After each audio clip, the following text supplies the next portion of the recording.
We don't have any other branch, हमारी कोई अन्य शाखा नहीं है, न कालों से सावधान।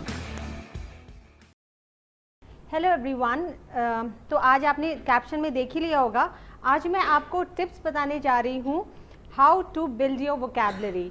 अब वोकैबलरी की ज़रूरत इसीलिए पड़ती है बिकॉज अगर आप इमेजिन करो, अगर आप किसी इंटरव्यू में बैठे हो या आप कभी पब्लिक स्पीकिंग का आपको चांस मिले या even if you are talking to someone in English, उसमें आपको कभी सेंटेंसेस बोलने के लिए you have to search for words. अब अगर आपके पास वो स्पेसिफिक वर्ड नहीं है तो आप उसका ऑल्टरनेट ढूंढते हो, कोई ऑल्टरनेटिव वर्ड ढूंढते हो कि अगर उसके साथ वो नहीं मिला तो I will go for the second option. लेकिन कई बार सेकेंड ऑप्शन भी नहीं मिल पाता है, तो what do? You just either you keep quiet for some time या आप यू गिव अप। अब जब आप गिव अप करते हो तो वहाँ पे आपकी फ्लुएंसी बिल्कुल ख़त्म हो जाती है, वो टूट जाती है। इससे काफ़ी सारे चीज़ें भी होती है, like you lose your confidence. तो यहाँ पे vocabulary building obviously plays a major role in communicating. तो आज अगर आप एंड तक इस क्लास के बने रहेंगे, I will be telling you tricks how to improve your vocabulary, कैसे आप नए वर्ड सीख सकते हैं without the help of a dictionary या विदाउट एनीबडीज हेल्प। तो हम स्टार्ट करते हैं यहाँ पे tips to build your vocabulary. अब how to remember sentences in blocks. मेरी फर्स्ट क्लास से ही मैं आपको बोलती हुई आई हूँ कि इंग्लिश बोलने के लिए आप ट्रांसलेट मत करिए things from Hindi to English. आपको वर्ड्स को रिमेंबर करना है इन ब्लॉक्स में। अब ये आप शुरू से ही सुनते आ रहे हो, remember the words in blocks, remember the words in blocks या remember the sentences in blocks. अब ब्लॉक्स में जब आप सेंटेंसेस याद तो करें, लेकिन वो कैसे करें? ठीक है, इसके लिए मैंने जो प्रीवियस क्लास में जो टॉपिक चूज़ किया था, हम उसी टॉपिक को आज लेंगे एंड सीखेंगे कि हमने कैसे इसको इनकलकेट करना है। अब ये है स्लाइड। अगर आपने मेरी पुरानी वीडियो देखी होगी, उसमें मैंने आपको बताया है different ways to say thank you and how to respond to it.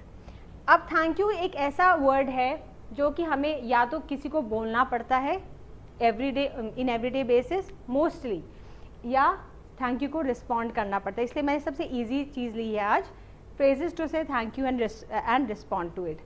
अब कहीं आप जा रहे हो, आपने किसी की हेल्प करी, किसी ने आपको थैंक यू बोला, तो हमको एज अ ब्लॉक चीज़ को कैसे याद रखना है?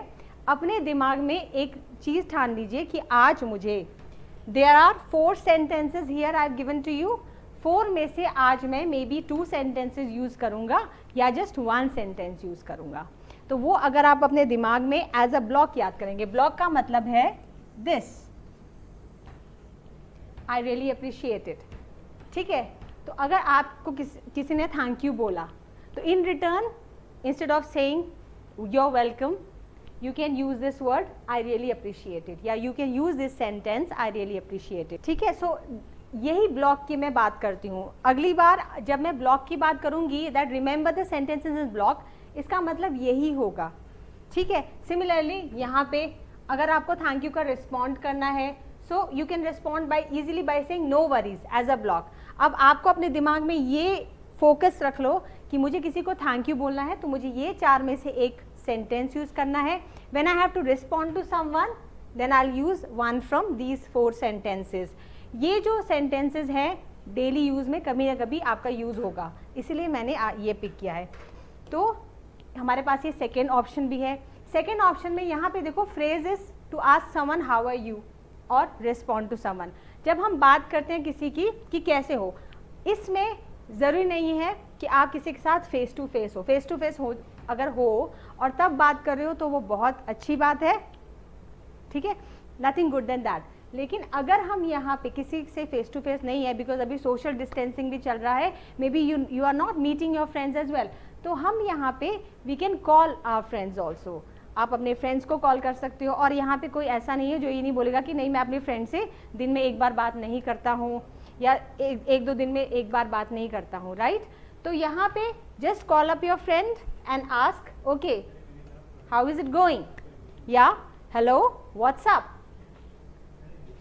ठीक है, और जहाँ पे आपका फ्रेंड आपसे पूछता है how are you, so pretty good, तो ये हमको सिचुएशन के अकॉर्डिंग ब्लॉक्स को याद रखना है। रिमेंबर, सिचुएशन के अकॉर्डिंग ब्लॉक्स को याद रखना है। We have to remember it in blocks. ठीक है, इसमें आपकी के दो फायदे हैं। First, you will not be translating words from Hindi to English, you will not be translating sentences from Hindi to English, because of which you will make less errors. Fine. Now the second one is trick to build your vocabulary. This is the trick. अब बाकी का तो I cannot say because this is the trick which I have also been following. ये एक trick है जिससे कि आपकी vocabulary build होगी. You don't have to open up your dictionary every time.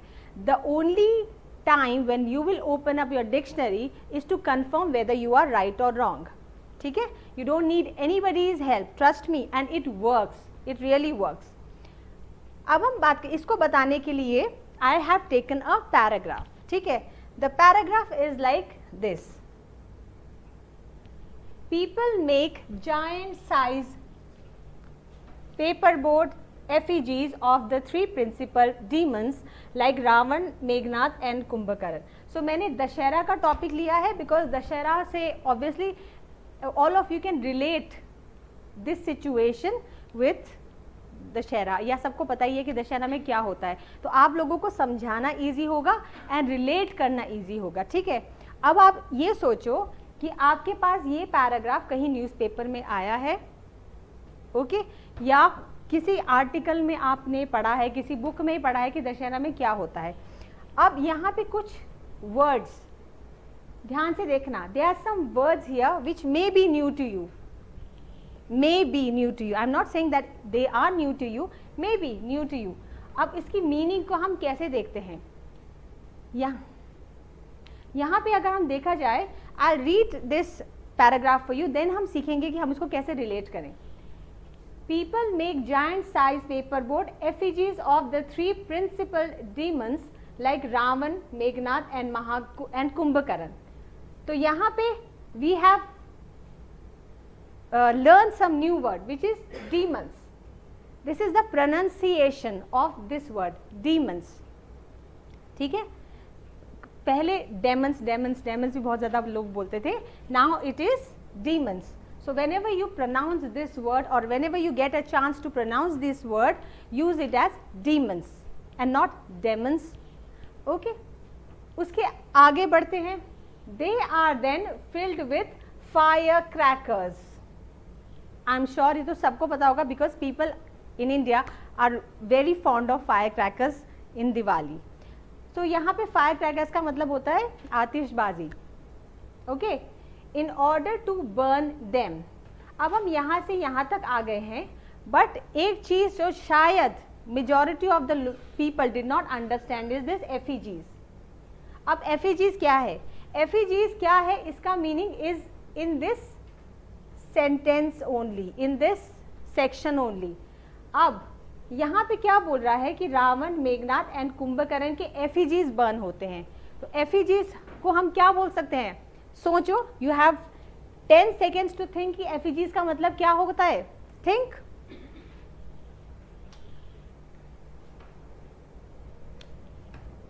Effigies का मतलब if you have understood that it is this, then you are right.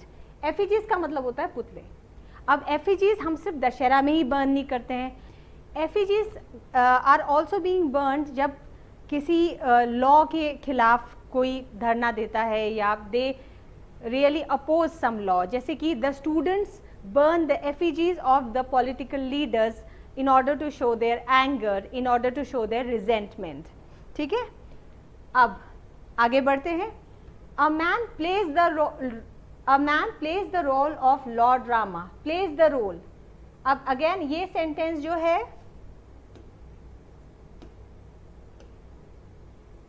plays the role, again plays the role is a term जिसको हम बताते हैं जो इसलिए use होता है कि कोई ये रोल प्ले कर रहा है, जैसे कि Salman Khan has played the role of an army officer in Dabangg. I am playing a role of a mother in a theatre, right. तो प्लेज द रोल मतलब ये इसको एक एज अ टर्म आप याद कर सकते हो आगे अपने कम्युनिकेशन में यूज करने के लिए.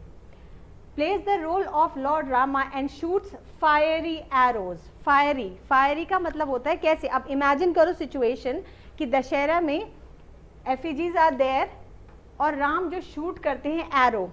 fiery मतलब burning arrow.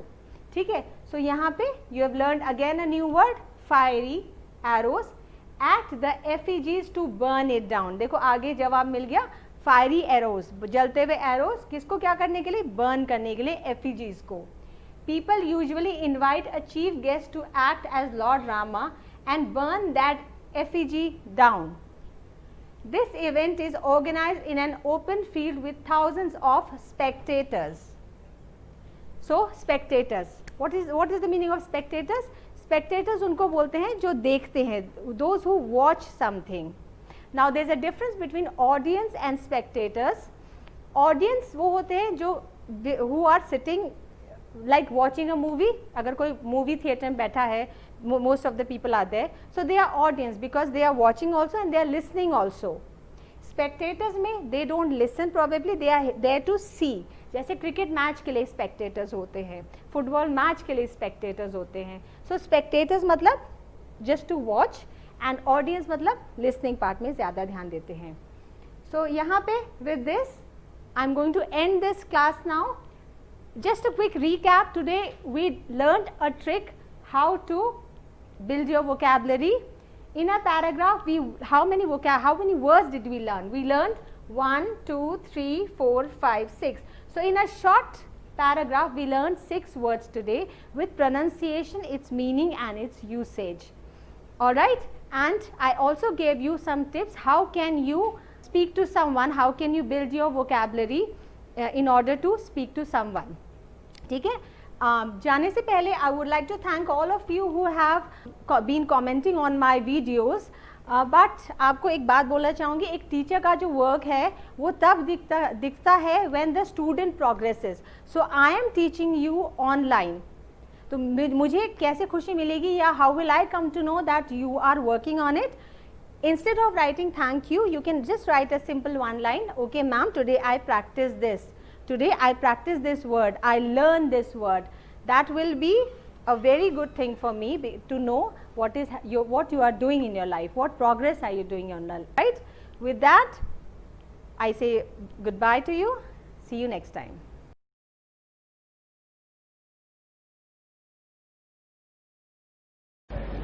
Kindly subscribe D-Day YouTube channel and don't forget to press bell icon.